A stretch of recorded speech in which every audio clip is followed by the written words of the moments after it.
ఇది సామాజిక పరమైందని చాలామంది అంటుంటారు.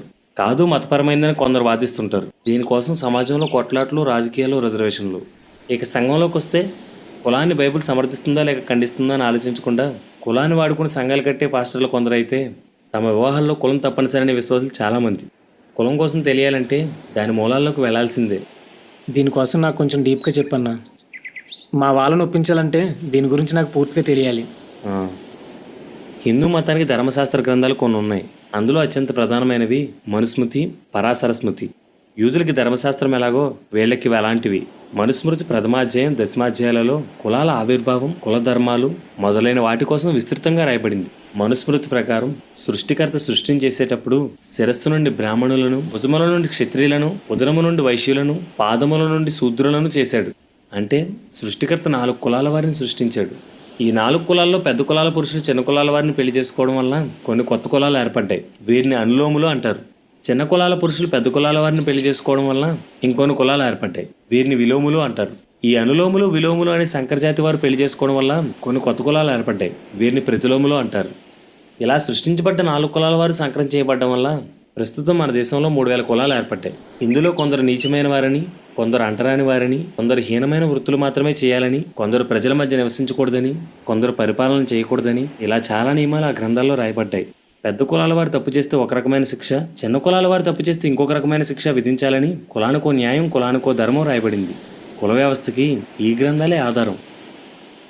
అయితే కులం 100% మత సంబంధమైందే. No doubt. అందుకే ఇది హిందూ మతంలో తప్ప ప్రపంచంలో ఇంకెక్కడా కనిపించదు. అన్న ఇంత క్లియర్గా ఉన్నప్పుడు పాస్టర్లని, విశ్వాసాలని తేడా లేకుండా క్రిస్టియన్స్ కూడా ఎందుకు దీన్ని పాటిస్తున్నారు? సమాజంలో చాలామంది కులాన్ని పాటించడం లేదు. బైబిల్ కుల వ్యవస్థను సూటిగా ఖండిస్తుంది. ఈ 2 విషయాలు మన వాళ్ళకి తెలియక క్రైస్తవులు తామెక్కడ కుల సంకరం చేసేస్తామేమో అని తమ బంధువులు ఏమంటారో అని భయపడుతుంటారు. కాకపోతే కుల వ్యవస్థను ప్రారంభించిన మతస్థులే కుల సంకరాన్ని కూడా ప్రారంభించారు. ప్రస్తుతం మన దేశంలో ఉన్న 3000 కులాల్లో 2996 కులాలు ఇతర కులాల నుంచి ఏర్పడ్డవే అని మనుస్మృతి చెప్తుంది. ఈ ధర్మశాస్త్రాలు కులాన్ని బట్టి వృత్తులను నిర్ధారించాయి. ఆయా కుల వృత్తులను విడిచి వేరొక పనులు చేసుకునేవారు కుల ధర్మాన్ని మీరినట్లే. ప్రస్తుతం కుల వృత్తులు చేసేవారు ఎంతమంది ఉన్నారు? ఇంచుమించు అందరూ బాగా చదువుకుంటున్నారు. వారి శక్తి అవకాశాలను బట్టి ఉద్యోగాలు, వ్యాపారాలు చేసుకుంటున్నారు. సో మనం ఒక్కరమే కులధర్మానికి భంగం కలిగించడం లేదు. అత్యవసర పరిస్థితుల్లో పెద్ద కులాల వారు తమకంటే తక్కువ స్థాయిలో ఉన్నవారు కులవృత్తిని అవలంబించవచ్చు, కానీ తమకంటే ఎక్కువ స్థాయిలో ఉన్నవారు కులవృత్తిని మాత్రం స్వీకరించకూడదు. కానీ ప్రస్తుతం ప్రభుత్వాలు రిజర్వేషన్లు కల్పించి క్షత్రియులు మాత్రమే చేయవలసిన పరిపాలనను అన్ని కులాల వారు చేయడానికి అవకాశం ఇచ్చింది. సో ప్రభుత్వం కూడా కొన్ని విషయాల్లో కులధర్మాన్ని అనుసరించడం లేదు. మనుస్మృతి, పరాశర స్మృతులు అగ్రకులాల వారు తమ కింద కులాల వారిని దూషిస్తే తప్పులేదు, కానీ కింద కులాల వారు పై కులాల వారిని దూషిస్తే మాత్రం గ్రామ బహిష్కరణ చేయాలని, ఒకవేళ అగ్రకులస్తుడు చిన్న కులస్తుడిని కొట్టిన నేరం కాదని, కానీ చిన్న కులస్తుడు పెద్ద కులస్తుడి మీద చేయి చేసుకుంటే మరణశిక్ష విధించాలని రాయబడింది. ఇప్పుడు అలా చేస్తే న్యాయస్థానం ఒప్పుకుంటుందా? చట్టం ముందు అందరూ సమానమే, కానీ కులధర్మం సమానత్వాన్ని ఒప్పుకోదు. ఇక మీడియా విషయానికి వస్తే కులం ఒక సాంఘిక దురాచారం అని ప్రచారం చేస్తుంది. ఏ మతం అయితే కులం కోసం చెప్తుందో ఆ మతంలోనే అతి ఎక్కువ మంది ప్రత్యక్షంగానో పరోక్షంగానో కులధర్మాన్ని వ్యతిరేకిస్తున్నారు. అలాంటప్పుడు క్రైస్తవుడు మాత్రం కులాన్ని పట్టుకుని ఎందుకు వేలాడాలి? కుల సంకరం జరిగిపోతుందేమో అని భయమా? అది ఎప్పుడూ జరిగిపోయింది, ఇప్పటికీ జరుగుతూనే ఉంది. సమాజం నిలదీస్తుందేమో అని భయమా? వారిలో ఎక్కువ శాతం మంది తమ కుల వృత్తులను విడిచారు. ప్రభుత్వం ఏమంటుందో అని భయమా? కులాంతర వివాహాలు చేసుకున్న వారికి డబ్బు, ఉద్యోగం ఇచ్చి ప్రోత్సహిస్తుంది. న్యాయస్థానం శిక్షిస్తుందేమో అని భయమా? కుల వ్యవస్థ వల్ల సమాజంలో ఏర్పడిన అసమానతలు తొలగించడానికి అది ఎన్నో చట్టాలను రూపొందించింది. ఇవేం కాదన్నా, ఈ రోజుల్లో ఎవరిని ఎవరూ పట్టించుకునేది లేదు, నిలదీసేది లేదు. క్యాస్ట్ అనే ఫీలింగ్ వీళ్ళ మనసులో ఉండిపోయింది. అది పోవాలి. దేవుని వాక్యమే దాన్ని తొలగించాలి. బైబిల్ అనేక కోణాల్లో కుల వ్యవస్థను ఖండిస్తుంది. దేవుడు ఒకే మనిషి నుండి మానవజాతి అంతటిని పుట్టించాడని బైబిల్ చెప్తుంది. దేవుడు 4 కులాల వారి నుండి మానవజాతి అంతటిని పుట్టించాడని కుల వ్యవస్థ అంటుంది. నాకు కులం ఉందని ఒక క్రైస్తవుడు అంటున్నాడు అంటే అతడు దేవుని సృష్టి క్రమాన్ని వ్యతిరేకిస్తున్నాడు అని అర్థం. దేవుడికి పక్షపాతం లేదని బైబిల్ చెప్తుంది. దేవుడు అగ్రకుల పక్షపాతి అని కుల వ్యవస్థ చెప్తుంది. కులభావన ఉన్న ప్రతి క్రైస్తవుడు దేవుని వ్యక్తిత్వాన్ని అవమానపరుస్తున్నాడు అని అర్థం. మానవజాతి అంతా ఒక్కటిగా ఉండాలనే దేవుడు ఒక్కడి నుండే అందరినీ చేశాడు. కానీ కాలం గడిచే కొద్దీ మనుషుల భాషల ప్రకారం విడిపోయారు. ఒక భాష వారికి ఇంకొక భాష వారికి వివాదాలు, దేశాల వారీగా, రాష్ట్రాల వారీగా విడిపోయారు. ఒక ప్రాంతం వారికి ఇంకొక ప్రాంతం వారికి వివాదాలు, తాము నమ్మే విశ్వాసాన్ని బట్టి మతాల వారీగా విడిపోయారు. మత ఘర్షణలు ప్రారంభమయ్యాయి. కులాల వారీగా విడిపోయారు. కుల కక్షలు ప్రారంభమయ్యాయి. నల్లజాతి, తెల్లజాతి అంటూ జాతుల ప్రకారం విడిపోయారు. వెలివేతలు ప్రారంభమయ్యాయి. నేను ధనవంతుడిని, నువ్వు పేదవాడివి అంటూ ఆర్థిక స్థితులను బట్టి విడిపోయారు. పోరాటాలు ప్రారంభమయ్యాయి. నేను పురుషుణ్ణి, నువ్వు స్త్రీ అంటూ విడిపోయారు. అణిచివేతలు ప్రారంభమయ్యాయి.